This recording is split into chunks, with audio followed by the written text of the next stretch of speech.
I think that to start this season, we've had a few episodes, right? This is what, stream 3 of the regular season? Something like that. But essentially week 3. Yeah. We've been pretty positive.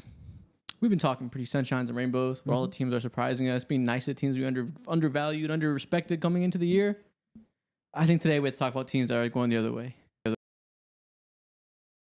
At this point in the season. Oh, hell yeah. I'm too friendly to those. I'm too aware and too just, I've been around those words a lot. They're my entire history of a basketball fan, sadly. I hate it. This is the worst time of the year. I actually don't like basketball right now. I'm actually thinking about being full-on football guy. I'm actually thinking about putting my position, my spot here on this show up for sale, up for grabs. You're gonna auction Email me. I wonder why Mo was saying that. We can go ahead and we can start with the reason that you feel so down and bad right now. Chat, let me hear some RIP the Hawks in the chat, because the first thing we're going to talk about today, Trae Young is injured. Trae Young has a sprained MCL in his right knee and will be reevaluated in 4 weeks. Mo, how are you feeling right now as a Hawks fan? Man, I don't know if you guys realize, but I haven't been on Twitter at all recently. Why? Because I'm left speechless. It's not on purpose. I haven't been avoiding the internet at all. I've just been so depressed. You know, like when I watch the Hawks, I watch despair on the court. I see Zachary Richardson not knowing how to dribble. I see Jalen Johnson playing like zero defense effort-wise. I see my dribble penetration, my main source of that, coming from Nickeil Alexander-Walker and Dyson Daniels. Brother, that's disgusting. I'm in hell right now. Yeah, it's not a fun time to be a Hawks fan, I'm sure. Obviously, you don't want to lose Trae Young for any sustained period. 4 weeks is kind of a long time. They were already starting off slow. They were already looking up and seeing, damn, the Bucks are overperforming us. You know, we're in this group preseason in terms of projections with the Pistons, the Magic. They're starting off a little slow too, but they're performing better than us. The Raptors are a little sneaky with these wings. I don't know. The Sixers are fun. The Sixers are winning lots of games of VJ Edgecombe. Oh, wow. What are we going to do? I don't know how to feel about your guys' long-term implications now. This, obviously 4 weeks early in the season is never a death blow. If it was ever going to be, though, this Hawks team is kind of the team that's easy to death blow. Now, right now, as we speak, I think we're the standings don't mean too much, but we're the 9th seed right now, floating roughly around 500, and that's honestly all I can hope for. Trae got hurt a couple nights ago when I think it was Mo Gay was pushed by some Nets player, and he fell along the side of his knee. Thankfully, right after that, Trae got up and he was obviously like wincing in pain, but it didn't look too serious. We all know something was going to happen. We were hoping it wasn't like no ACL tear or ACL like irritation or anything like that. But it's his MCL. Still terrible news nonetheless, but it could be a lot worse. Could have been a lot worse when you got a 250 man coming at your knees. They're in the chat talking about Project Boozer is officially on. Yeah. Say hi to AJ DeBonsa. Hey, trust me. Regard Trae Young playing, Trae Young not, Hawks not. Yo, we're in those conversations regardless. Thankfully, because of Joe Dumars. I appreciate you, brother. Yeah, the Pelicans. That's true. And I guess the interesting part is we're talking about Project Boozer is officially on. They don't have their pick. Their pick goes to the San Antonio Spurs. So Project Boozer is on for Victor Wembanyama and Spurs fans' agendas. That is the most interesting part of this. Is the Hawks will probably be fine. 4 weeks sucks. They'll probably be fine. But if they're not, this is how we kickstart a dynasty. Yeah. This is exactly what we were talking about preseason, where we had, like, I was the lowest on the Hawks, and I still had them in like 5th in the conference. And I was like, yeah, like they'll be all right. But what if the Hawks are just the Hawks and they're just mid, they're just 41 and 41 or 42 and 40, and they end up as the 8 or 9 seed? What happens? That feels like exactly what we're trending towards right now, because even if Trae does come back, we once again, like normally we get a good Trae year, bad Trae year. Haven't necessarily been getting the good Trae year on the bounce back. So now he's going to be hurt coming back. Are we going to get a good Trae Young? I don't know. I don't think so. If this just keeps on going for the rest of the year, welcome to purgatory again. We have your coat. We have your stuff in the back, right? Your room is made, bed is made up. Everything's there just like you left it, the same way that it's been for the last like 10 years. So I think the Hawks are in serious trouble, because it really was, can you make a deep playoff run this year or not? And obviously, like, you can still do that. Things have to break well, but in terms of being upper echelon, being that surprising Hawks team, that's not happening. Bro, we're 6 games in and the year's over already. We talking about Trey Young. Bro, oh my God. Trey Young once the fucking season starts. Like, well, I don't know what to do. I don't know what to say. All my expectations and hopes are not completely down the blender, of course. We still have a chance to go ahead and recoup time lost. This team with Trey Young out, we should be decent defensively. We should be decent defensively. That's one thing that we're gonna like hang our hat on. I feel like a lot of pressure now will be on our coaches. Quinn Snyder, like it's time for you to show us what you're made of. Be real creative with this offense because you don't have a bunch of nothing on this roster. You do have like a ridiculously talented playmaking four in Jalen Johnson. You got KP. Richard Shay's there trying to develop. Like, we have players here who are not complete ass. We ain't talking about the Brooklyn Nets or the Wizards. We're not talking about the New Orleans Pelicans. Like, we got guys here who actually have somewhat of identity and can play no matter what situation there is on the court. And so I'm just interested in seeing how our new identity will be formed and what we're gonna necessarily can be our superpower. Some of the chat said Jalen Johnson to San Antonio for their pick and Keldon Johnson. Yeah, I'm gonna kill you specifically. I will murder you. How dare you? Yeah, if there was no lottery, I would low key say maybe that makes sense. You trade both of them and you're just fucked, and then you could like actually be bottom 3 and get a top 3 pick, like if it was the NFL. But with the lottery, you can't do that. You got to keep Jalen Johnson. Like that would be nonsensical. You know what's so frustrating too? Jalen Johnson's fine offensively. I mean, he's still developing offensively. The defensive also real question. Yeah. How many more years do you have of letting Jalen Johnson just develop? Because we've had a couple years where it's like, okay, like this is the year, like leap's gonna happen. And again, I'm not saying that he's cooked. I just want to know like where your patience level is at. He's good. He's been performing really well. Yeah, but obviously like you're expecting leap. I just want to know because How many more years? How many more months are you gonna say we have Jalen Johnson? But he's still developing. Yeah. Like, he's not. Jalen Johnson's playing great this year, but it's like if that's the one thing you have to hold on to, if the Trae Young thing is just painful, he's not there. Maybe he's traded one day. How long will you have this endless optimism around Jalen Johnson being your one saving grace? Because it's like Tatum being like he's only 19 and he's like 30 now. Like I think the thing for me is that knowing how the last 4 years of Hawks picks has went, whether it be AJ Griffin or it be Richard Shea, great player, but before that, it's Kobe Buffkin. Okay, then we have Onyeka Okongwu.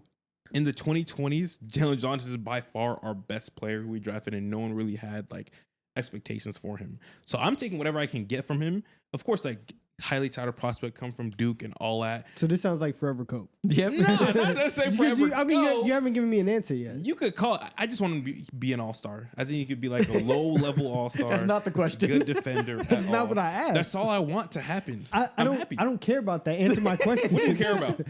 How many more years or how much longer will you give Jalen Johnson before you say, this is probably like where he's going to be, and it's not Jalen Johnson. Yeah, he's still developing. Okay, so probably till he's 30.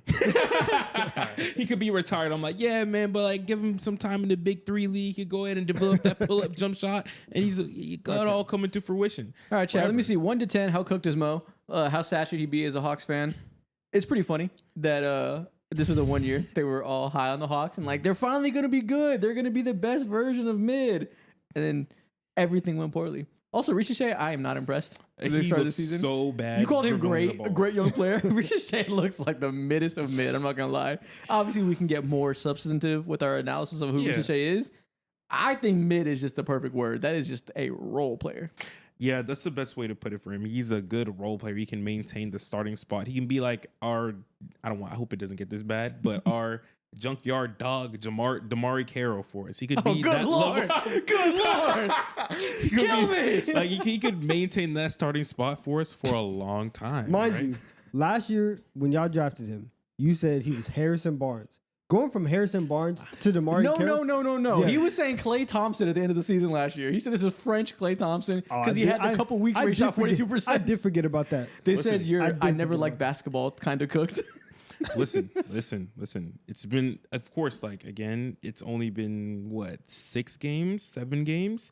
So far this year hasn't got off to a good start at all. His ball handling when he's left to make decisions more than just, like, pull up and shoot, or take a one dribble shoot. It's all fucked. He can't do nothing. He can't do nothing. When he has to be a grown up, it's awful. It's fucked. But yeah, my hopes are in the gutter right now, and expectations are in the trash. Pour one out for Mo. This is a good way to start this episode where we're talking about teams that we're trying to figure out if we should be panicked about. Because honestly, it's probably no. We probably shouldn't actually be panicked about the Hawks just because they're just going to be mid again like we always thought. I think because of the trade thing, because of some other lack of development in Jalen Johnson's defense, Ricochet's offense, so forth, they're probably not going to hit the expectations we had for before the season. I think you put them at a 3 seed.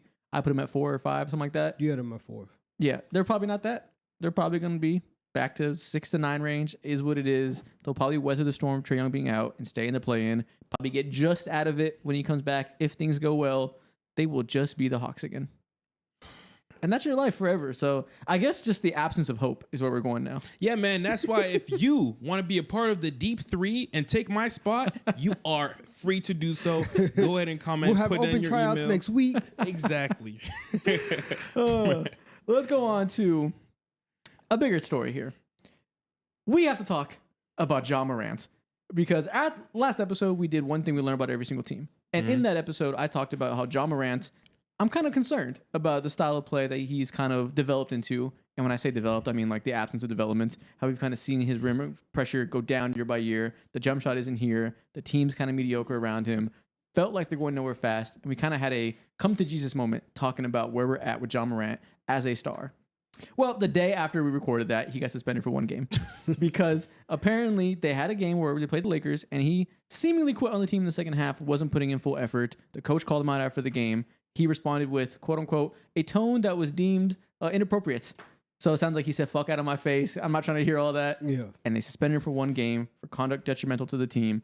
And that has led to endless discourse now in the last 2 or 3 days about should this team trade Ja Morant or not even should they? The real question is, are we just on a path that obviously ends with Ja Morant being traded?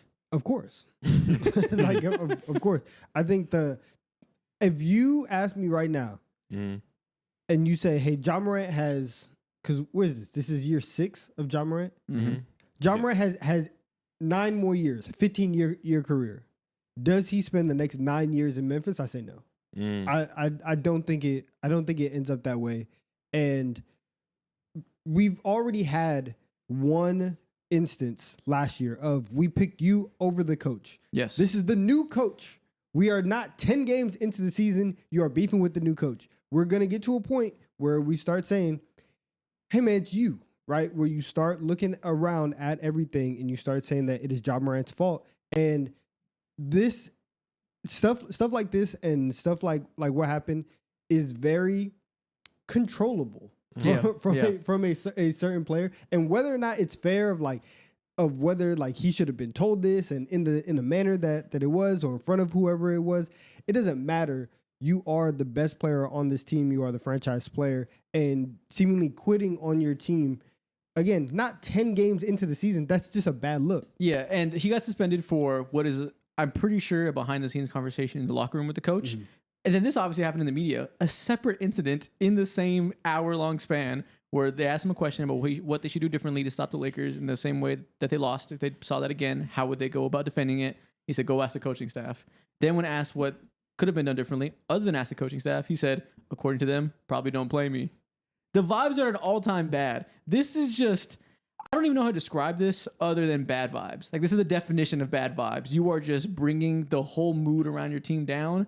And I think maybe some people make too much of it. Maybe some of us overlook it. It's obviously important to be the vibes leader as the best player in your team making $40 million a year. I think we're witnessing the end of an era, or at least the end of a superstar era that Ja Morant once was on. Just a couple years ago, when he was averaging 27 points a game, when the Memphis Grizzlies were the Memphis Grizzlies, and also Dylan Brooks were the face of just this tough, gritty, annoying out the mud Memphis Grizzly team. And since then, everything has been on the decline, whether it be the off the court stuff, whether it be him and the constant injuries that he's been faced with over the last few years. Nothing's good right now. And I think that slowly, when it comes to the play style of how a lot of teams tend to or are veering towards currently, it's starting to look like his expiration date when it comes to being prioritized as the main talent while also not like necessarily being the best rim finisher in the league anymore, or not necessarily making your presence at least bare minimum felt in the paint anymore is going to hell. And with that all like happening all at once, you're being prioritized less as the main piece. Yeah, like I said, we talked about this on the last episode of the show, the day before this Lakers game. I implore you to go back and watch that Grizzlies section of our episode 165, because the fact that we had this conversation a day before this happened, we got in depth about on the court why it feels like the John Morant approach is less effective these days. That's a whole conversation, right? So on the court, there's reasons to be concerned about him being the best player on your team, specifically concerned about him being the main scoring and playmaking engine of your offense. That feels like it has diminishing returns. He can still play some more and be extremely impactful, get back to all-star level. I'm just concerned about really making him the number one engine. If he could play next to a player a little bit better than him and focus more on playmaking and not be so relied upon in the half court, obviously there's still a path to John Morant being a very, very good, impactful player that can contribute to winning championships one day. That's not out the question. But everything else, when you combine those already small question marks that could find a best case scenario where he's still effective, then you add the off the court stuff and you add all that, we get to where we are now, where apparently there has been reportedly tension between John Morant and the head coach over the past several days, and teams are now monitoring the situation. So according to Shams, there is active motion behind the scenes of teams thinking this may end. And I 110% believe it. Like, yo, you know how crazy it is to get suspended from your own team? Over the last few years, the only times I remember that happening is very much last year when the Miami Heat were like just constantly suspending Jimmy Butler. That's exactly what this feels like. Precisely what this feels like. I think year before that, not to this degree, but Dylan Brooks was fucking just suspended from the Houston Rockets over some goddamn bullshit. Someone said Isaac downgrading guys to secondary creator might be the new of the world from Mo. I'm glad you said that, because that is actually a thing I tweeted about that this fully is a pattern that I'm sensing a lot. We've talked about this with him. We've talked about it with Trae Young. We've talked about it with LaMelo Ball. I think we're going to see an era where a lot of these lead guards that I think their play style was kind of inspired by that era of James Harden, Damian Lillard, Steph Curry to some extent, having these guards that are the main scorers and playmaking engines of their team. We saw a whole era of guards kind of play like that, where they're not quite heliocentric because they're not Luka, they're not built like that, but they really are the end-all be-all they're playing through. I think we're going to see a shift away from that, because it just doesn't lead to great offense a lot of these times. I think he's a perfect example. Yeah, I feel like that's already been the case over the last few years. In order to be like a high level 100%. Electric guard, you have to be one of the best shooters or passers in the goddamn world. Yeah, and I think the Hawks know that. That's why they're trying to empower Jalen Johnson. They would like that to happen. Trae is still their leading scorer, but I think if they had it their way, Jalen Johnson would average 25. He's just not quite there yet. They obviously, before the last coaching staff, wanted this for John Morant. That's why they empowered Jaren Jackson in the other system. Then that didn't work out. Guy got fired. So obviously teams are sensing this. And I say that like it's a big overarching thing.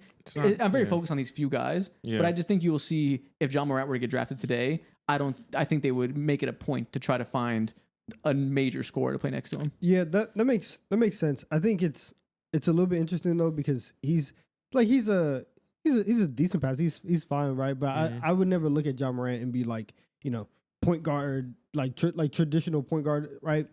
And also, like, that's kind of just the way that, if you look at like the history of the league, it's been like Steph, Chauncey Billups, Isaiah Thomas, and like there's a very, very short list of point guards who are 6'4" and under being the best player on your team that's actually doing everything. So I do agree with you. It's also just like Ja's in a different category though, because of the off the court stuff. Someone said, is Shea just an anomaly then? Yes, him and Luka are an anomaly because they are two of the greatest players to ever live. Shea's also not 6'3". Shea is 6'6". Exactly. Like, he's more of a shooting guard. He's closer to Kobe, Jordan, Anthony Edwards, that archetype. He just happens to be the lead guard in his team. Luka is the outlier. Luka's the guy that can play hard and ball. The rest of that guys of this era that you mentioned, not a lot of teams have been successful with players of this size and the best player. 100% right across history. I think because the game was very different back then, they didn't really try that very often. I think the 2010s into 2020s probably saw the most amount of teams try to play that way.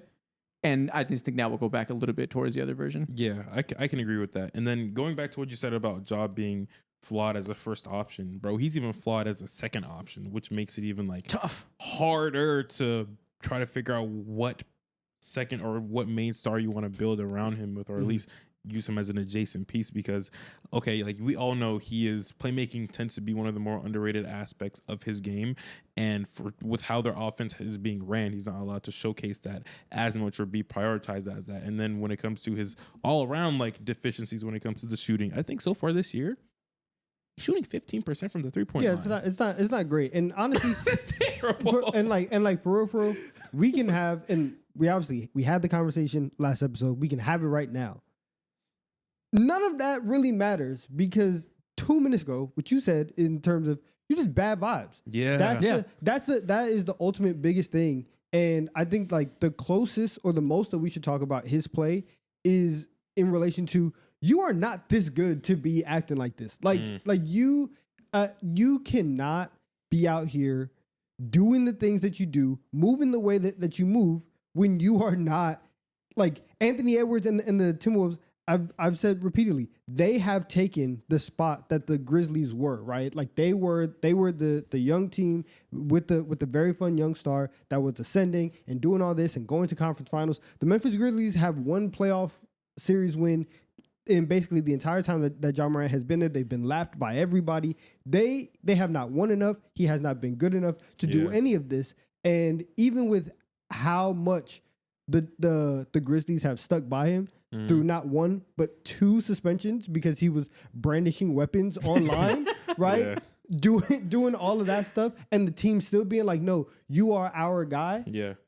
To be out here moving like this it's ridiculous. Another thing about Ja too, and you've had your own personal experiences that can maybe attest to what I'm saying. We're not gonna get into that. And you've seen like just how things have played off the court too when it comes to, again, like random stuff that he's dealt with off the court.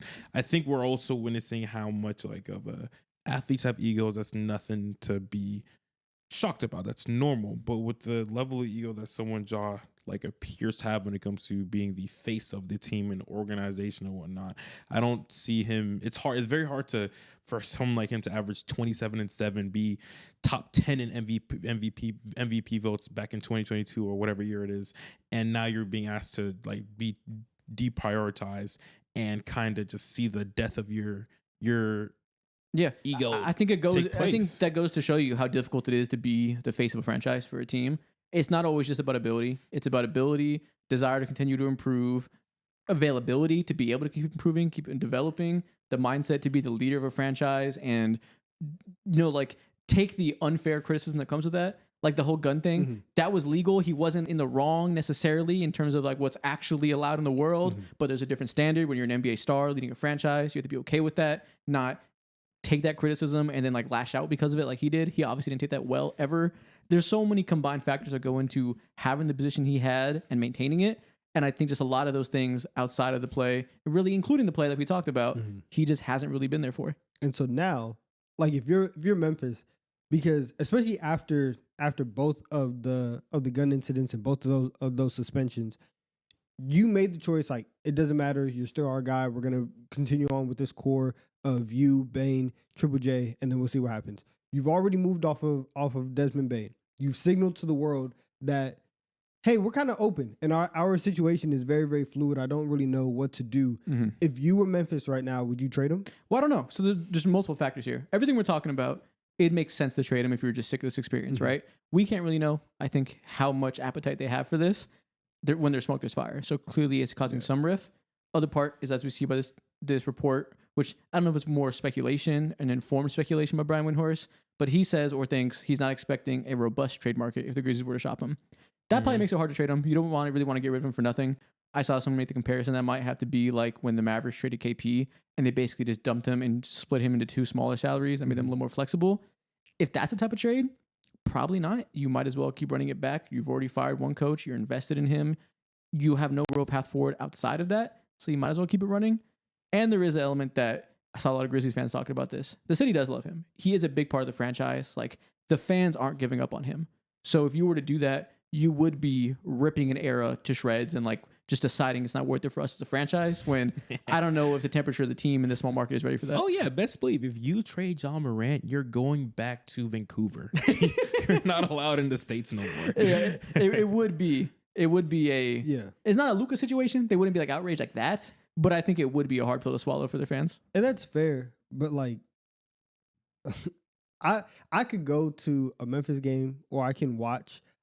You can just watch what is going on with the Grizzlies like this from afar and be online and just be like, damn, you live like this? Like that's tough, right? I would hate to be in this situation where even the last time that we saw Ja and him like feeling good. One, there was another like fine in suspension because of the new celebration, and then afterwards they were getting ran off the floor in a playoff series against the Thunder, where there were moments in that series, early on in that series, where it looked like Ja quit. And so I get it. It's your guy. You drafted him number 2 overall. It was supposed to be like him and Zion going number 2. And up until this point, he's been better than Zion. So like you kind of feel like you have a win there. But if you finish this season, especially with how competitive the West is, and you are the 9th seed, and you get 60 games of Ja, a bunch of them taken away from either suspension or injury every other night. And to his credit, he was playing a majority of these first, 6 games. But if that is ultimately what your life is going to be for the next 3 to 4 years, and okay, we'll be in the play-in, we'll maybe get up to the 7th seed, we'll play Denver or OKC in the first round, lose in a respectable 5. I don't know if I would want to do that. And I think the Memphis Grizzlies are a very smart organization. I think they're one of, if I was to like have a ranking of top 10 smartest front offices, I would 100% put the Grizzlies there, just based off of all the smart out of edge moves that they've made over the last few years. I would agree. And I think this team specifically would be smart enough to do what you said, which is just be middling, be somewhat relevant or whatever, have a nitty gritty 5-game playoff series or 6-game playoff series or whatever it might be, and just stick it out for the next year, maybe 2 years. And the second that his value seems the highest, or if there's like a clear outlet to go ahead and trade him, do that. Like get rid of him when his value is the highest. Because right now you're right. Like there's no team that would really trade for him and like give up any real assets in the back end. Yeah, they're certainly considering it, right? Like you said, they're a smart front office. They understand everything we're saying, that on paper, it makes total sense to get rid of him and rip the Band-Aid off for the leadership reasons, for the on-court product, for the team just not being good enough, and there's no path to them being good enough. Like, it totally makes sense. I guarantee you they're thinking about it. But I also think it's probably not as simple as some people were like, get him out of here, trade him. Yeah. Just for, like you said, timing reasons, value reasons. Like, it's not an easy choice like people are making it out to be. No, it's not. And especially when the fan base is like super connected, like I do get it. And you're in this new experiment where even if the vibes are wrong, you still want to see if it's gonna work, right? Yeah. You still want to see, like, it is only 6 games. After all. we can get to Christmas and we'll be okay. That's the point. If this is this bad and like the vibe stuff doesn't get any better and they're just still having issues with the second coach by Christmas, he's cooked. If this is the case by January 1st, I will be up here saying I'll be shocked if he doesn't get traded. 110%. Like, because at that point, if that's the case, then what are you gonna do? Fire your assistant coach who was then brought up to be the head coach? You can't do that. Fire the GM. Just keep finding people that are not John Morant to blame. Yeah, that's OD. You can't do that at all. Turns out Junior, you're traded. It's like, what did I do? We already, Desmond Bain had to die for this already. Like, what did I have to do? We're looking around. We're finding bodies to drop. Yeah, exactly. And I think regardless of the situation for Memphis Grizzlies fans, like you have to understand this is probably not going to be the best version of your basketball team. The best players on your team who you hope to carry you to a Western Conference Finals or whatever it is. Some players may be here, but you don't have like the guy necessarily yet. But you're very well in position to do that because they have like 5 first-round picks or maybe 4 first-round picks from the Orlando Magic. And you have so many assets around that. You have a star rookie and Cedric Howard as well, who's making noise. Jaren Jackson Jr. still there as well. Like, go get the Ja Whisperer, right? There's always like therapy. Like, the Ja Whisperer. There's like the Ja Stopper, right? Somebody who can fix him or who can stop him on the court. The only person who is able to get into the mind of Ja Morant and keep him level is somebody who is crazier than him, and that's Dillon Brooks. You have to go get Dillon Brooks. Honestly, you're right. Also, I saw the tweet. You remember when they let Dillon Brooks go and they were like, Dillon Brooks will not be brought back to this organization under any circumstances. I was like, yo, that's so ridiculous. And he's been great. I really want him in the Lakers. Like Dylan Brooks is one of the more promising assets from that era. Yeah. He's gonna be on winning teams for a while. They're surely gonna trade him. Yeah, that's what they need. They need, again, someone who will set the tone. You need someone who will go ahead and build back your culture and get the dude who started it with John Morant. Some and of the Jaren chat Jackson said, honestly, I like the trio of Cedric Coward, Jalen Wells, and Zach Edey more than the duo of John Morant and Jaren Jackson Jr. That is what I call terminal NBA nerd brain. Because I totally see what you mean. If you have a team led by those three, you're fucked. You're going nowhere fast. I do like those players a lot. I love that as a supporting cast. Yeah. But like, if we're gonna trade Jaren and John Morant, we gotta find some stars to lead those guys. That's nasty. Also, work, if man. I'm Brooklyn, I'm picking up the phone tomorrow. Like I understand I just drafted 18 million point guards. I'm trading 17 million of them. Yeah. Okay, I would do that. That's a fun thing then. Let's pivot to that real quick before we end the John Morant talk. I'm going to name you some NBA teams. You let me know if you think they should be in the market for John Morant. Okay. So asset, fit, contracts aside, just like, would you want to see them consider a John Morant trade? Do you like the fit in theory on the surface? Miami Heat. No. You don't want to see them get their star guard, pair him with Bam, pair him with Tyler Hero? Bro, they don't even treat Kola Ware right now, and they have him locked up. If They got no appetite for malfeasance from their players. Yeah. Bro, if the Heat traded for John Morant, it would be like an episode of Scared Straight. Like, where Pat Riley's just pulling up to John Morant's house every morning. 5 a.m. Suicide. You better run. Like, that's it. The funniest thing is the assistant coach that brought in that off-ball, no pick and roll offense last year now works for the Miami Heat, and they're not running it. If we say John Morant, you hated this offense last year, we fired the coach because of it, but now we're going to send you to the Heat where you got to do it again, and they're mean. That would just be hilarious. It's like that video of him with the hand up and then they switch angles. Yeah. It's like, but we got you. We got you surrounded, You buddy. can't escape Noah LaRoche. This motherfucker's Freddy Krueger in your dreams, John. So yeah, I wouldn't like it for Yeah, Ja. I'm out on the Heat. Wouldn't like it for Ja at all. The relationships would not work there at all. That's not the unless he needs that. Yeah. I don't think he's the type of guy that responds to that, so I don't think he does need that. Not at all. I think he would hate. He Not would at hate all. Pat Riley. Orlando Magic. No. Hell no. No. They already have their own internal issues that they need to figure out. They already have the biggest Paolo Banchero question that they need to answer immediately. Have to prioritize Franz Wagner. You're trying to get better shooting. Why would you go ahead and draft or trade for a 15% shooter? Exactly. Every scouting department has their template of what kind of guy that they want in the building. If you are the Orlando Magic, anybody who shoots under 36% from three, you're off the board at this point. We have, like you said, we have too many of them. Mm-hmm. I think to do this for this size of a contract, they have to trade one of their most important players, and they just got Desmond Bane. They're not trading Paolo Banchero. If this Orlando Magic front office trades Franz Wagner for John Morant, oh my God, we need to storm Orlando. We need to tear things down. That would be the worst trade of all time. Trading away. Oh my God, Franz. Oh no, they can't do that. That would be the worst trade of all time. And I don't know how else they would do it. Like, unless you want to have Paolo? 4 massive contracts, that would be a terrible team construction. Houston Rockets. That is interesting, but I think ultimately I might say no. I'm saying no. Damn, we can't find anywhere that should get him. Who wants me? Boston Nobody. Celtics. Oh, no. Dude, No. him and Joe Mazzulla, cinema. I would need to No. be a part of those practices. No. I would need to see those. I need to see it. The money would be, again, 4 big contracts counting Derek White. That would be an insane roster construction. What the hell would Ja Morant and Jaylen Brown talk about? What would their conversations look like? Speaking different languages. How upset on a daily basis would Derek White be? Derek White gets upset. He look like he can't have a bad day. I would find say a way. I would say no. We'd find a way. Portland. That is very interesting. Do you want to give up on Scoot and have John Morant come in there, be their point guard of the future? Okay, so if you asked me 2 weeks ago, I would have said yes. Okay. However, Yes. due to recent circumstances, I think they have too much going on to bring in some more stuff. I don't think they can handle it right now. We have enough on your plate. Yo, their PR team is already stressed to the brim. They're No maxed more out. conflict. we can't do it. That is a fair point. Timberwolves. Pair him with Anthony Edwards. Get these 2 dynamic creators that can create a paint touch every 5 seconds. That is very popular. Get Rob Dillingham over there in Memphis. Give him a chance to get some touches. Get him a good screener and Rudy Gobert.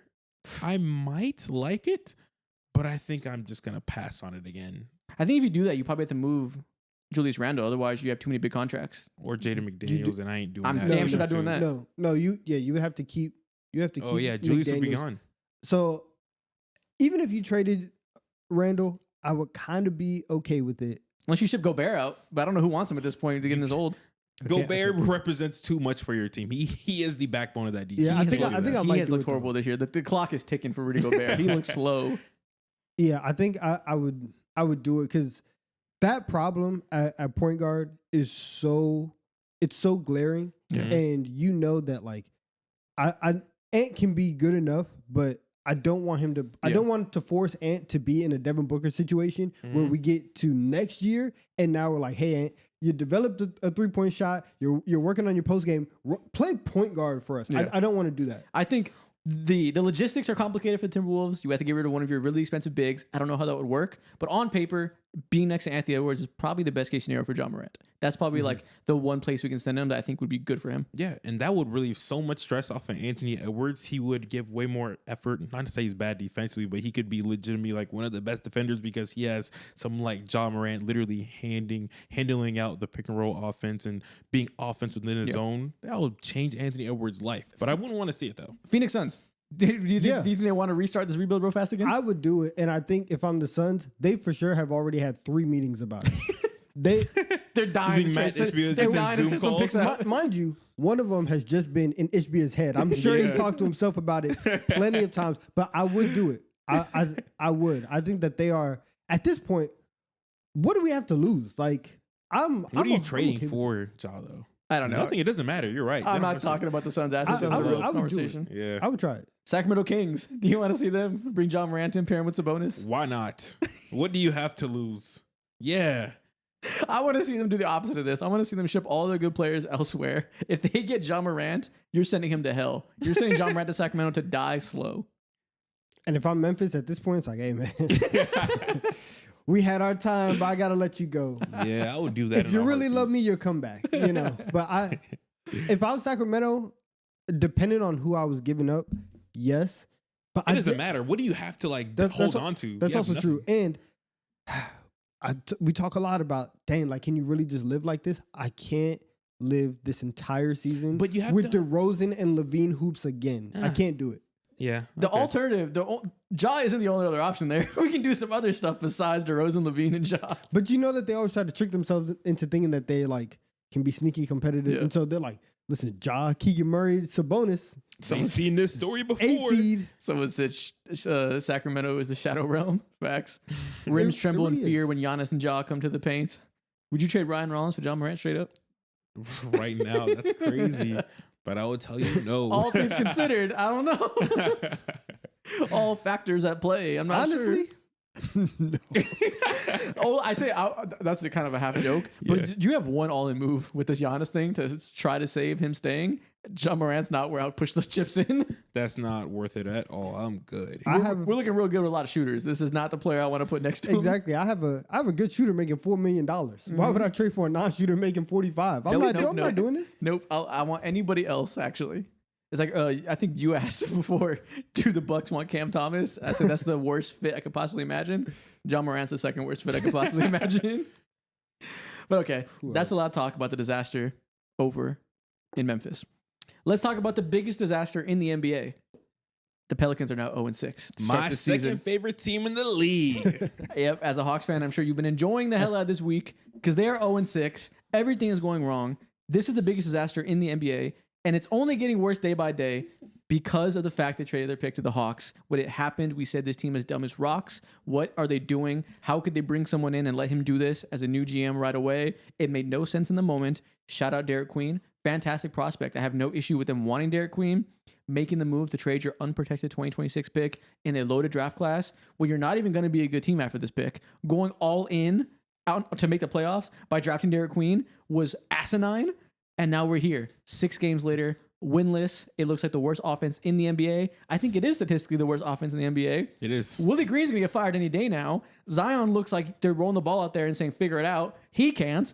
Nothing about this is going well. You don't understand. You guys know I don't celebrate Christmas. Every single night they play, this is my Christmas. You tell me I get Christmas 82 times over the calendar year. I love my life right now. I'm finna order me a throwback Joe Dumars Pistons jersey tomorrow, bruh. He don't understand the numbers he done on my life, man. Joe done miracles on me. Yes. And you're a fan of a different team. Yes, exactly. Yeah. And okay, so we have a lot of stuff to digest there. The first thing one of the things I mentioned we can start with, Willie Green is on the hottest seat to ever exist. This man should, I bet if there's betting odds out there for the first coach to be fired, I'm sure something like that exists. He must be number one by a mile. This is a stream happening on Monday, November 3rd, 5:10 p.m. Central Time. 48 hours from now, if you tell me Willie Green is no longer employed, I will believe you. That is true. Also, you said earlier that they drafted Dairy Queen as their all-in move to make the playoffs. Then 2 months later, the guy who drafted Dairy Queen to make the playoffs then said, yeah, we're not really a playoff team. We're just building steps. So it instantly went back on that. I think, listen, I think the Pelicans, we have talked a lot about relocation, about banning them. Mm-hmm. They at this point should not, they're not an NBA franchise. If this is the best argument that anybody has ever made for relegation. Yeah. Yes. This is it. I agree. So going back to our last episode, we talked about relocation. Me specifically, I said, send these guys to Poland, man. Like, they can go ahead and cultivate a great fan base over there.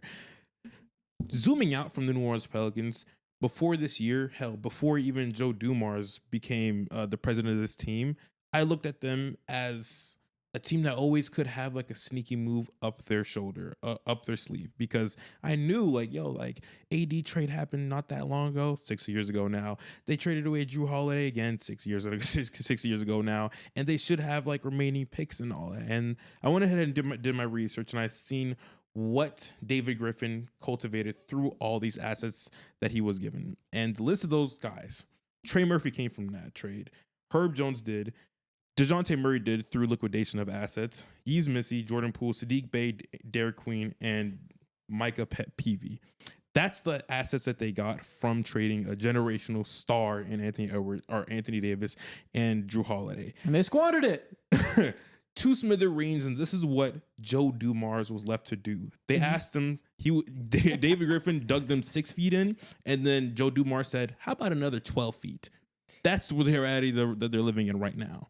Yeah, this is tough. So we can talk about on the court, right? The offense is terrible. The offense lacks structure. The lineups they're throwing out there, the lack of spacing around Zion Williamson, the lack of, like I said, offensive structure, to put it simply, feels terrible. They benched Jordan Poole, started Fears.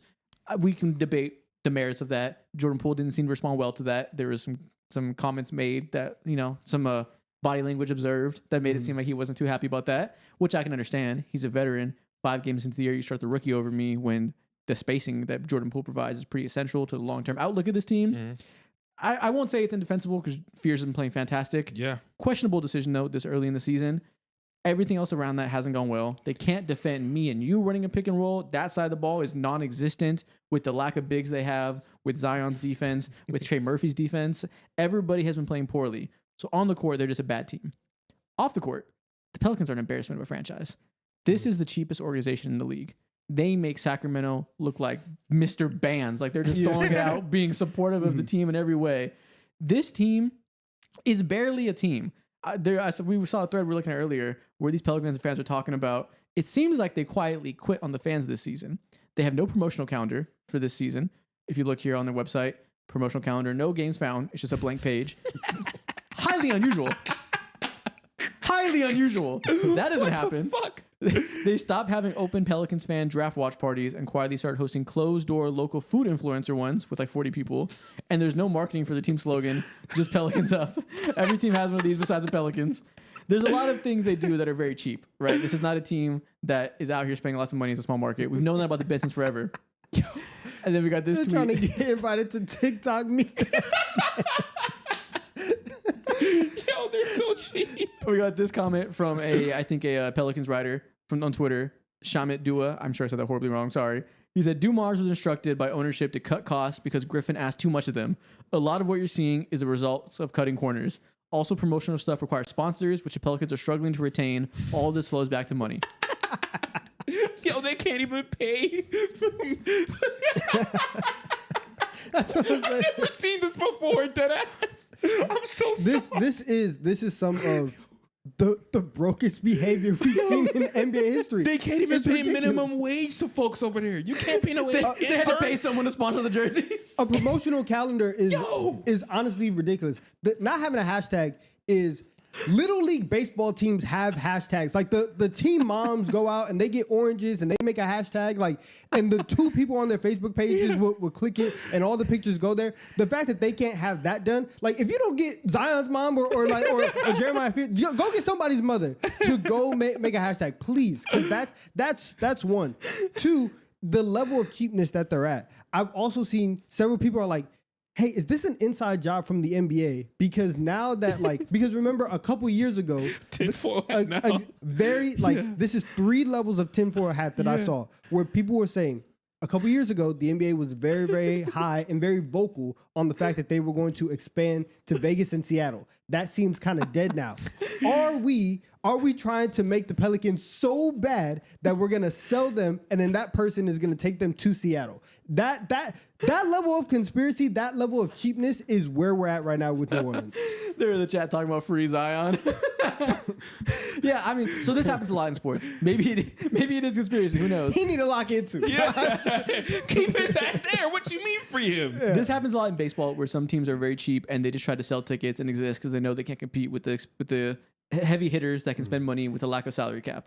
Happens a lot there. Happens in the NFL. The Bengals are talked about a lot for being broke on everybody, not having the cash on hand to compete, barely getting to They the did floor that to minimum. themselves though. Sure, Also. but they just have a broke owner, so they can't operate quite as similarly to the Eagles or to the Rams or whatever, right? This doesn't happen a lot in the NBA. The NBA teams are profitable as hell. They play 41 home games a year, 41 games of gate revenue, your local TV deal, your split of the national TV deal, your merchandising. The volume of NBA games makes these teams highly profitable and really hard to behave like this. You got to be broke, you got to choose to be broke, and you got to have no desire to do anything differently. This is negligence by choice. What's going on, man? Like, do they not have any other creative funnels to go ahead and diversify their income? Or are they just like booming out of nowhere when it comes to how they make their money outside of basketball? Does YoungBoy perform there like every other month? Is that how you are just continuously like booked out your venue? Like, what's If I going remember on? correctly, they're owned by Gail Benson, who I think her husband is the one who owned the team for a long time, and he died a few years ago, and she's the majority owner now. And I think she's really old, doesn't care, and they don't have like the structure of leadership that some other teams have, like the high effort. You know, some people, I think like Bill Simmons popularized it, the whole idea of like ownership being the biggest advantage, and people need to realize the owners are like a huge impact on how the teams operate. This is a definition of that. They need a new owner real bad. Right now, according to Forbes, the Pelicans are the 29th most valuable team. The only team less valuable than the Pels is the Grizzlies. That's hilarious. That's remained consistent genuinely over the last 7 to 6 years. Because I did research on that back then too. It's been like that for a while. Yeah. And I just said Mr. Krabs is the owner. Yeah. So I do think that at this point we do have to once again the league has to step in. And the league is gonna have to take ownership. This is really, really bad. Yeah, you say that. I think you're like, no, you're I'm half not joking. I'm not joking at all. Yeah, like the league might have to step in, and I don't know what that looks like because the league doesn't do that because these are independent businesses that exist. Like they're owned by people. You can't just make them sell it unless it's a Donald Sterling situation. Feels like we're there low key. People don't really notice this at all outside of New Orleans. Like nobody knows that the Pelicans are this much of a disaster. People are just like, haha, Zion fat, Zion don't play, they suck. Like that's the extent of the passive observer's idea of why the Pelicans stink. It's so much bigger than that. Way bigger. I remember a couple weeks ago or a couple months ago, actually, DeJounte Murray was out on, I think, the Pivot podcast, and he was talking about how piss poor treatment he was receiving, or not treatment necessarily, but how inaccessible the training was over there. He couldn't go ahead and book training sessions in with the trainers and like get his normal stretches when it comes to rehab. That's insane. That's bare minimum from a professional athlete who you're paying over $20 million to. You want to see something real funny, Chad? Please. One more. Underneath that tweet I just showed you guys, going back to this, we got somebody said, the emails are atrocious. Like they can't even get real pictures of the stuff they're trying to give away. It's like the sketch of a shirt and it's all the stuff they gave away last year. This is an official email promotion from the team. Good afternoon. Hope all is well. Pelicans basketball is right around the corner. Now is the time to secure your seats. Look at the structure of the email. It's just written. There's no graphic. It's just written out in an email form. And we got a picture of this mock-up of a shirt. Yo, even the creative director is shooing this shit in over there. Each ticket purchase includes a Pelicans 1/4 zip pullover, and it's a mock-up of like kind of a pullover, kind of a design shirt. Not even fully a shirt. I've seen people who have tried to. What Hawaii shirt was that, man? That's just a bad shirt. Bro, there's no graphic design in sight. They wrote it out in an email with hyperlinks. Every other, like, emailing and the technology behind mass emails is so advanced. You get beautiful emails. People are, like, hired to design emails because there's that big of an impact for these big organizations and big businesses. This is insane. This is like somebody's niece did this. They didn't even, like, go through the AI route and have ChatGPT write this up. They can't even afford ChatGPT Premium. They can't afford the $20 a month premium. I promise you, if you went down to whichever college is in New Orleans, there's a dude who's trying to start a clothing brand who can make better mock-ups than Someone this. said, do not click that link. Facts. We don't know what they're doing here. This could be some kind of shoddy programming. On God. This is a scam. This organization is ridiculous. I can't believe the things I'm seeing about this. This needs to be talked about more. We need to get more. We need to get Pablo Torre on the case. On God. We need to bring down the Pelicans organization, man. Their fans deserve better than this. And the worst part about all of this is that you are 0-6 and you don't have your pick. Someone said snap cuts are hitting the Pelicans hard.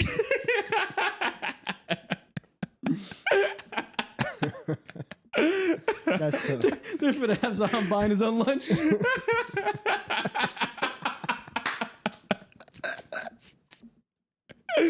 Yo, Getting no draft picks out of this fucking horse Yo, shit. that's the thing that makes me... We're gonna get the number 1 overall pick. Oh my God, yes. They're reaping no benefits from this experience. Dude, every single fan of Louisiana in general can escape this tomfoolery. Their basketball team, ass. Their football team, worst has been in years. their college football team just fired their coach too. Jeez.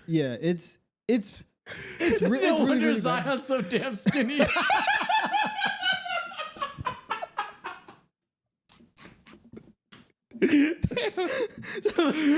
Disaster draft incoming. A disaster draft happens when the team dies. Oh, God. That's what you do in a team playing. It's like building. And you got a disaster draft so they can wield the team. Oh, the Pelicans, man. Y'all wanted to know about the Pelicans. Their fans don't deserve this, man. This Oh, is my crazy. God, man. Oh, my So God. the NBA doesn't need to expand. It needs to remove the Pelicans. No fact. my Redistribute God. their talents. This is so insane because it's like We need every to single- socialize the Pelicans. Every single time a player's traded out of New Orleans, you're like, oh my God, man, I can breathe. New turn of life, bruh. Fuck, this is so bad. I've never seen this for an organization. Oh man, free Zion, free Trey Murphy, free Herb Jones, send him to the Lakers. Dalton Connect can go over there Oh and my suffer. God. Enough. Let's figure something out. Everything good that's there, let's ship it somewhere else so we can enjoy it a little bit more. Exactly. Damn, Joe bruh. Dumars, you deserve this. You can rot there. We can keep him there. It's crazy because like in some places, like the team means so much to that city that like whenever they're in, like people have done studies like the team is doing so good that like crime drops in the city. New Orleans is unsafe right now. Very. You will get ran up on in New Orleans because of how bad the Pelicans are. Everybody's just upset between the Pelicans and the Saints. And like honestly, who's gonna win more games first? Right? You have no idea. They might win 10 games combined this year. Cross sport 10 Stay games. inside if you are in New Orleans. We got our hope in Tyler Shuck and Joe Dumars. Kill me now. They Oh said my. basketball Bishop Sycamore. Yeah, And then that's LSU's exactly what it fucked. Oh my God. Cross sport 10-win season is crazy. It might happen. We might get like 9 wins. Yeah. But at least the Saints are going to get Caleb Downs. We're not getting anything for them. I keep going back to that. There's no light at the end of the tunnel. I've never seen something more grim than this. But the Saints are gonna have the number 1 overall pick in a bad quarterback draft too. So yeah, I have no idea. But this is tough. What Adam did they- Silver, step in. What did they do to like deserve this? Shock therapy coming soon.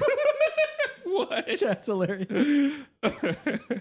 Oh my god. What did they do, man? They're so down bad. So down bad, man. Oh, If the Hawks genuinely get the number 1 overall pick, it's cooked. And I do think your thought process of the league potentially is being like, hand it over, buddy, will probably happen. Let's move on to another down bad storyline. What's going Funny on? quote, checking in on the Brooklyn Nets, who are bad. We're expected to be bad. Nothing's different here. Michael Porter Jr. is currently their leader in assists. They employ 17 point guards on the roster. Do you know how many assists he's averaging right now? Like 3.2, I think. 3.5. Oh, shit, heater. We got a fucking do-it-all wing in the building. Jordi Fernandez was asked about the outcome in recent games. They've been really terrible. They just got blown out this weekend. He says, I'm failing at trying to get my guys to play hard. I'm trying to ask questions. Ask them questions. How can I do it to get them to play really hard? That is weird grammar because he's just rambling. He doesn't know what to do. He's down bad. Jordi Fernandez is an amazing coach. The glimpses we saw last year when they had Cam Johnson, they had all those other guys before they traded him. I think they still had Dennis. Cam Thomas was playing good. Nick Claxton. They had some veterans that were winning more games than they were supposed to. He is clearly an elite coach. If this guy was playing for a team that had talent, we'd be talking about him as like one of the next up-and-coming greats. His defensive schemes, top-notch.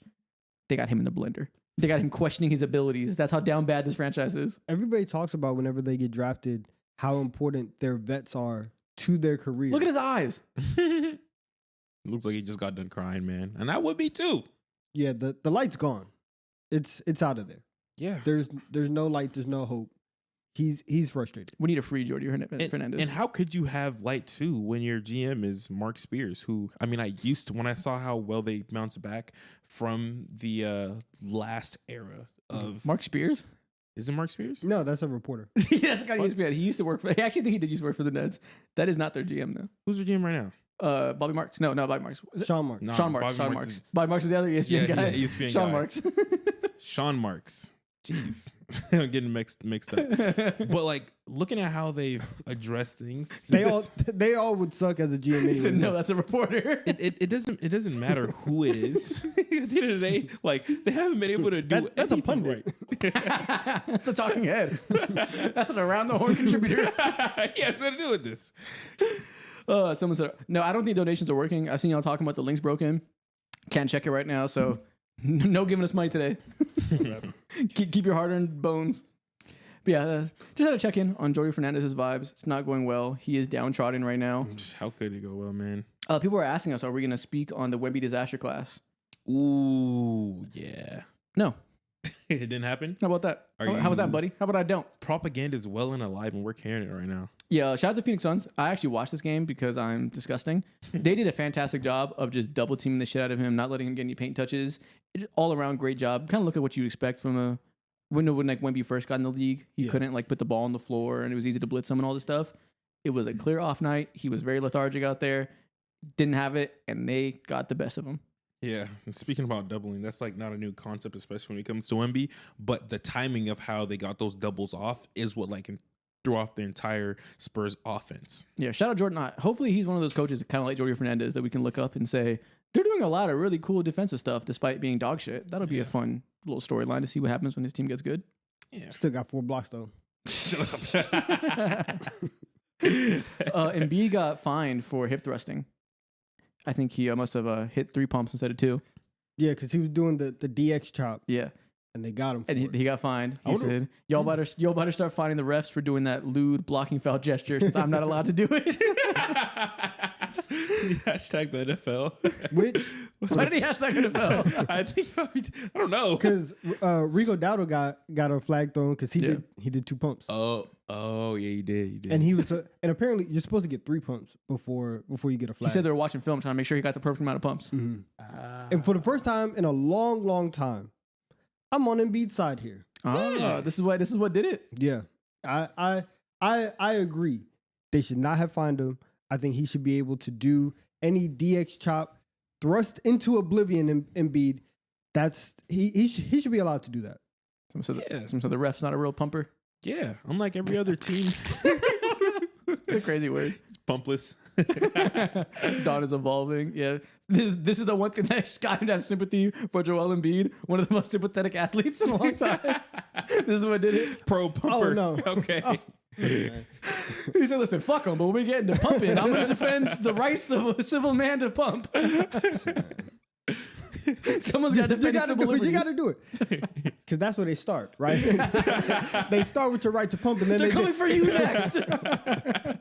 You can't pump in peace. This world is ruining. They just created 1,000 Joel Embiids.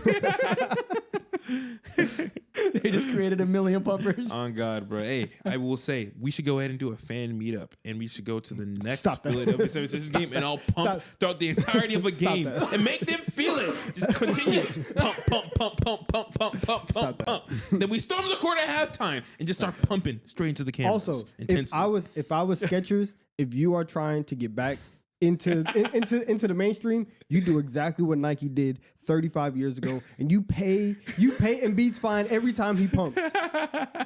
You take every single dime. I don't know if Skechers can afford that. Off of shape ups alone, they can afford it. I forget you about take shape-ups. every dime that Joe Montana has made you from the shape ups, and you put that into Joel Embiid's pump fund. I promise you, you're back up. I promise you, you're back up. What is going on? No, but yes, I am very much on Embiid's side. Oh my God. Pump on. Look at that comment from Cucumber. From who?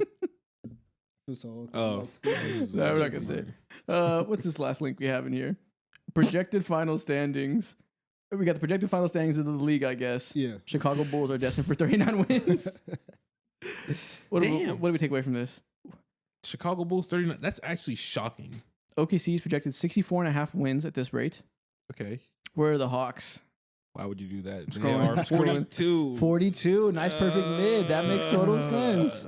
Okay. You're right there. We got the Knicks right above the Lakers, 48.9.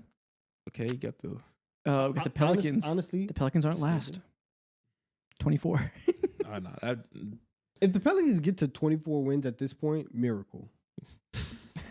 My life is going to be so Miracle. good once June rolls so around. So the three man. worst teams will probably be like the Nets, the Wizards, and the Pelicans. They have the Pelicans right above the Jazz in this projection. Oh, I forgot about the Jazz. Yeah, hey man, we got to talk about them. For a second, I was like, hey, maybe Utah's actually out here. Maybe they could do something. And then 3 straight losses. You lose it to the Hornets without LaMelo. Yeah. Ace Bailey, not looking great. He's put on APB. I haven't seen him at all this whole season. But he's dealing with a sickness that he's been recovering from. Like he had an illness that's holding his conditioning back. So the Mormons got him, man. That mountain air is different. I hope he's all right. I think he'll be fine, but they said they need to give him some grace in terms of his conditioning, getting back on track. So fair enough there. That's the extent of my Jazz thoughts. I have no thoughts about the Utah Jazz right now. Okay, before we end the stream, what are some other teams or players you guys are panicked about? Chat, you guys tell us right now too. What are other teams or players that maybe it's not over, maybe it's too early to sound the alarms completely, but you're noticing some negative feelings? Obviously, the first guy is Paolo. Paolo's also gotten to the point where, and things have flipped so fast because at the end of last year, like he still had a playoff run where he scored like 37 in a playoff game against the Celtics. He played he played decent, right?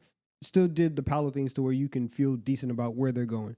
And then in the offseason, I do feel like Isaac and other people who hate Paolo were able to spread their agendas, because now every single Paolo game is very much dissected. Yes. And anytime that he has a non-efficient game, which is a lot of the time, everybody's like, see, this is exactly what I'm talking about. Franz better. All this. Funny? I think I was pretty early on the Paolo truthers about him being a little overrated given to where he's at in his development curve. It's everywhere. Now there are so many white podcasters that are being so overly critical and so just like veiled in their agendas and why they're being hateful to Paolo that is making me want to stop. They're making me want to like Paolo because they're so corny about how much they hate on him. And like, people can't have nuance. People can't be like, Paolo is currently inefficient and his pace of play and the speed in which he dissects defenses is too slow to warrant the usage he gets relative to Franz. And we got to figure out a better balance for him to hit his best ceiling, but he'll be good one day. No, we can't have nuance like that. Like I've been saying, this guy's a bum. He's Josh Smith. He shouldn't be on this team. Let's ship him out for spare parts. Dump his contract. He's a loser. Like, it's so aggressive and so ridiculous that I don't even want to criticize him anymore because now it feels lame.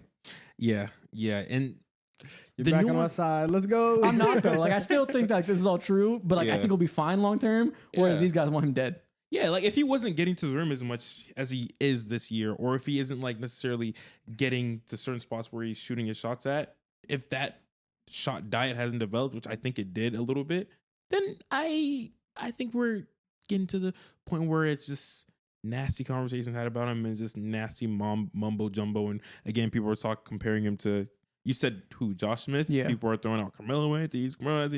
Relax. Well, no, Carmelo I think would be the best It's case different. scenario. Yeah, it's different. Relax Yeah. on both ends. And exactly. I think I've always said that the people that say he looks like the closest thing since Braun. He's low key a top 15 player. Y'all just don't watch the Magic and all this like needless hype. That's where I was like, relax. He's a young player that has a very unique set of strengths and weaknesses. I think he's behind schedule in terms of what you want for a number one pick compared to like the guys you're hyping up compared to. But he will be fine ultimately, I think. And maybe my version of fine is just I don't think he's ever going to be a top 10 player.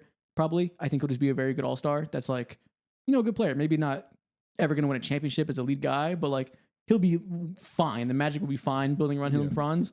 But yeah, apparently some people just think he's like worthless. It's always funny when people are like, "You don't watch my team." That's the basketball equivalent of like, "Yo, you just don't understand what I'm saying." I actually understand what you're saying very clearly. And I actually do watch your team, and that's why I feel this way. I know. Like every time people say that to us, I'm always like, you have no idea how much I don't enjoy watching this team. And the fact that I have to do it should tell you something, because I wouldn't be speaking about this team if I didn't watch them. And it's sad. Like I'm not enjoying this on the off nights I'm speaking of. Yeah. And I'm really not, that's not really a Magic thing. That's about other teams that give us that criticism. Yeah, the only difference between like us and the fans of all 29 other teams that we watch is that, like we're not hardcore fans and we don't have any emotional entitlement or attachment to Someone them said, don't lie to me, you don't watch the damn Wizards. No, here's the thing. With teams like the Wizards, I watch the hell out of them early in the season because I know come March and April, I'm watching the motherfuckers once every 3 weeks. Yeah. So at this point in the year, I'm actually watching a lot of Wizards. Come April, don't expect me to talk about them because I will not be watching them at the end of the regular season. They're actually one of like my five, not my five, but one of my 10 most exciting teams to watch this year so far. And then it drops off as time goes on. Yeah. You know what I'm finding myself? I'm finding myself get old in my NBA brain. I've been so long. I hear sentences like that, and I'm like, you're a fucking liar.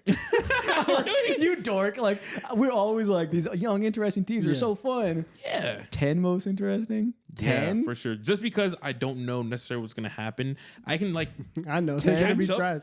and hear out the storylines from a couple of other teams. Like you know what to expect from the Warriors. You know what you're going to get from the Miami Heat. You know what you're going to get from teams like that are seasoned. Yeah. But from the Wizards, you don't know what's going to happen. That's why I it's think like interesting to me. I'm aging out a little bit of my like endless optimism around mid-young cores. Of like, they're so interesting. Wait till the Shaden Sharp leap comes. Stuff like that. Where like, I'll still like, I'm not like, these guys stink, this core is bad, but I'm no longer like, this is one of my most important league pass teams. Like, I'm like, sometimes the young cores, we need to have a little more reality and not endless optimism.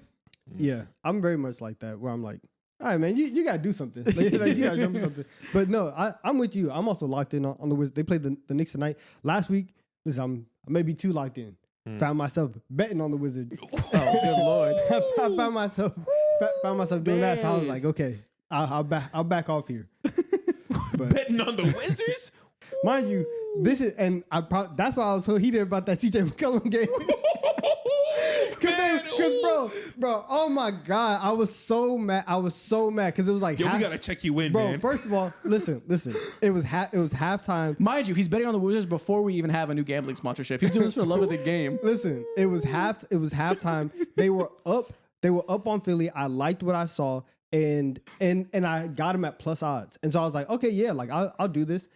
They were up by like 14 midway through the third. Then they said, CJ McCollum, take us home. And he bricked shot after shot. And I was like, bro, what is happening right now? Well, we've done gambling sponsorships in the past. They give you like credits to play with, to, like post slips of. Yeah. Next time we do a gambling sponsorship and we get credit to play with, he's going to be an issue. We're going to have to send him to the hospital. We're going to have to watch him. I was so, because again, they were up like 8 with 2 minutes left. I was like, okay, listen, just make some free throws. We can get out of here. Everything is fine. And then here comes CJ McCollum. Ha, ha, ha, ha, ha, ha. Brick this every single Donovan, time. do me a favor and check out what I just sent you. It's in the group chat. Wait, and let me also see. sent it to you personally as well, so you could not cross your mind. All right, he sent me Please. the link to the National Problem Gambling Helpline. On the Wizards? Yeah, I'm deleting your number, buddy. Hey, you know what's funny? For those of you guys who watch House Call, I'm gonna keep doing it. I'll be all right. If I had a gambling problem, I'll be hocking my watch. I'll be out. It's a hobby. for those of you guys who watch House Call, beginning of the season, we were doing 2 episodes a week, experimenting with different formats. And when we did 2 a week, we had extra time for more segments. And we did Don's picks of the week for the first 4 weeks of the NFL season. Every week, Don would get up there and he'd give 5 picks he has gambling for that week on the NFL. Those are picks he actually did in real life. And we just tracked it as we went, seeing how, proficient of a gambler he is. Somebody said lost so much money. So did Donovan. He got almost 0 right. Mind you, we stopped doing it. We stopped doing it because we switched back to once a week, so we didn't have the time in the show. We might have stopped doing it for his own credibility. Hold on. In my defense, I promise you, the week we stopped, I went 4-1. I was actually kind of upset that we didn't have 2 episodes because I was like, finally, like I've been embarrassing myself for the first quarter of the season. I finally had a good week. He went now 0-5 on 1-4 for several weeks in a row. I stopped posting the social graphic. I was like, y'all gotta tune in for the show, man. He's killing himself up here for this. Yo, man, it got so bad to the point to where you might have to start sleeping on the set, man. That's how bad it might have gotten. Thank God we stopped. So it says we need to go back to that schedule. I like seeing Donovan gamble and lose. Yeah, that might become a segment on the streams for this show in the future. God, Donovan's gonna find a way to get some credibility here because so far it's ended up with the losses. Hold on, wait. Listen, I'll take it out right now. I'll see what I like right now. Oh my gosh, man. Put some little Monday afternoon lays in. You know what I'm saying? Little calm. Nah, that's all good. So it said y'all should do 2 episodes again on that show. I don't like it. I felt so bored by the preview and recap format that every NFL show does. I felt like y'all got enough of that. There's a million shows that do that. And it was just like uninteresting to me to do a same recap every week. I'd rather just do the same thing we do on TD3 where we have once a week, one like overarching topic like we do on the mainline show here. That felt much more like our tone to me than just trying to do the like weekly cadence everybody else does. Yeah, I liked it. It was cool. Like having to go ahead and be more buttoned up and have like a super strict concept that we would go through every single Monday, but it was very taxing considering like all the research that we had to do through every single game and be super buttoned up. Yeah, it just got too repetitive, and I get too in the weeds. Yeah, having a title every week of reacting to week 2, week 3, week 4 isn't our bag necessarily. That's kind of stale. Yeah, very predictable. Yeah, but here we are. End of the stream, talking about the most disappointing teams in the NFL. Well, NBA. See, I like stuttered twice trying to say the right one. I still said the wrong one. One thing I will say, the other day I was genuinely pissed. I don't remember who had the Miami Heat. It may have been me on our last episode. But I found out that Bam Adebayo was taking 7 threes a game. I knew he was taking a lot. I thought it was going to be like 4, maybe 5. But 7 threes a game? Yeah, it's a lot. What the fuck? I feel like Jaime Hawkins is dunking 7 times a game, so it's okay. The spacing's amazing. Jaime Hawkins is killing it as a rim finisher. He was dominating, making the Lakers look like babies as a driver. He's a goon now, but 7 threes a game, brother, that's ruining your efficiency. But I guess I just have to. I don't give a damn about Bam Adebayo's efficiency. Yeah, he also wasn't like crazy efficient, anyways. I guess. But also, it's been 2 games, right? It was a weekend. Not gonna call anybody actual names. But Golden State, get it together. Get it together. Yeah, I sent the checks in the group chat. I said they're dying to be on Fraud Watch. Yeah, I genuinely was disappointed with that because obviously you shouldn't lose to the Bucks if Giannis isn't playing. You let Ryan Rollins go for his career high. That happened, and then the Pacers and all of the injuries that they have. You go there and you lose that game too. It's not a great start to the road trip. First 3 games they were looking like, oh wow, like this Warriors team is actually like that. And now, 2 games, we gotta see them bounce back. So I need them to lock in. So I was disappointed in them because that was tough. We'll see how they bounce back. I'm disappointed in me drafting Steph Curry in my fantasy league because he has been on bullshit the past week. After an amazing first week, week 2 was not pretty for me. Yeah, I would like to see him do well for my own self-interest. And with that being said, that's the end of the stream. We will see y'all on Friday for our next episode. Should be a fun one. Appreciate y'all coming in for this stream. See you guys on Monday for the next stream after this one.